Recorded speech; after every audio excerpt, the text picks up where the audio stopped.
প্রিয় ছাত্রছাত্রী, তোমরা কেমন আছো? আবারও তোমাদের জন্য তোমাদের মাধ্যমিক যারা দিচ্ছ এই 2025 সালে স্পেশালি হাই মাদ্রাসা থেকে সেই তোমাদের হাই মাদ্রাসা বইয়ের যে 2 নম্বর সেটটি আছে অঙ্কের এবং পেজ নাম্বার 166, এখান থেকে তোমাদের শর্ট কোশ্চেন গুলো কি কি অ্যান্সার হবে চলো করিয়ে দেখাই। সরি, আমি এখানে তোমাদের সমাধান করে দেখাবো না, জাস্ট অ্যান্সার গুলো দেখাবো। যদি তোমরা সমাধান পেতে চাও অবশ্যই আমাকে কমেন্ট সেকশনে জানিও, তোমাদের সেই মতো আমি ভিডিও বানাবো। চলো তাহলে দেখে নিই অ্যান্সার গুলো কি হবে। প্রথমে আছে কি এমসিকিউ, তাই না? প্রথম দেখতে পাচ্ছ 1 নম্বরের যে প্রশ্নটা, সেটা বলছে পল্লবী 500 টাকা 9 মাসের জন্য এবং রাজিয়া 600 টাকা 5 মাসের জন্য একটা ব্যবসায় নিয়োগ করলো। লাভ্যাংশ তাদের বন্টিত হবে যে অনুপাতে তা কত হবে?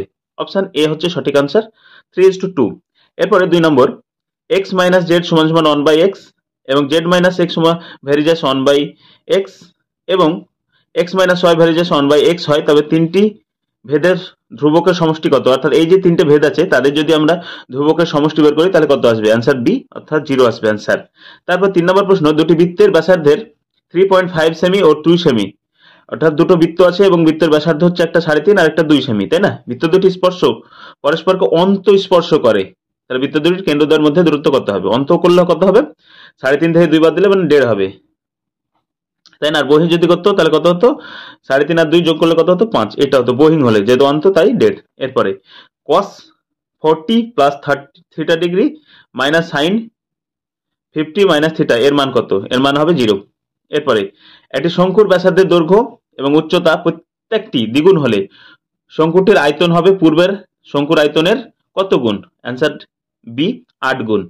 এবার 6 নম্বর প্রশ্ন, একটি পরিসংখ্যা বিভাজনের মধ্যমা যে লেখচিত্রের সাহায্যে পাওয়া যায় তা কি? তা হচ্ছে সি, ওজাইভ, তাই না? এরপর 2 এর দাগের প্রশ্নগুলো দেখো, সমাধান করছি যেগুলো শূন্যস্থান পূরণ আছে। প্রথম যেটি বলছে 1 বছরে আসল এবং সুদ আসলের অনুপাত কত? 8:9 হলে বার্ষিক সরল সুদের অনুপাত কত? 12.5%। এরপরে 2 নম্বর, ax² plus bx plus c = 0 হলে এবং a not equal to J, অর্থাৎ এর মান কখনো 0 হবে না। সমীকরণ দ্বয়ের বীজদ্বয় পরস্পর অনন্যক হলে c = a হবে। তারপরে বৃত্তের কোন জ্যা এর লম্ব সমদ্বিখণ্ডক ওই বৃত্তের কি হবে? কেন্দ্রগামী হবে, তাই না? 4 নম্বর, একটি নিরেট অর্ধ গোলকের সমতলের সংখ্যা কি? একটি নির্ধেয় গোলকের সমতল কয়টি থাকবে? একটি থাকবে, আর একটি কি থাকবে? বক্রতল, তাই না? তারপর দেখো 3π/8 পরিমাপের কোণটির সম্পূরক কোণের বৃত্তীয়মান কত? তাহলে আমরা পাই থেকে যদি 3π/8 বাদ দিই তাহলে কত পাবো? 5π/8, এটা অ্যান্সার। তারপর দেখতে পাচ্ছ নিচে বেশগুলো সংখ্যা দেওয়া আছে, 16, 15, 17, 16, 15, x, 19, 17, 14। তথ্যের সংখ্যাগুরু মান x, x এর মান কত? x এর মান 15। এবার আমরা দেখব সত্য মিথ্যা। যে ব্যক্তি টাকা ধার করেন তাকে কি অধমর্ণ বলে? অবশ্যই সত্য। তারপরে x3y³ এবং xy³ ক্রমিক সমানুপাতি না, এটা ক্রমিক সমানুপাতি নয়, এটা মিথ্যা।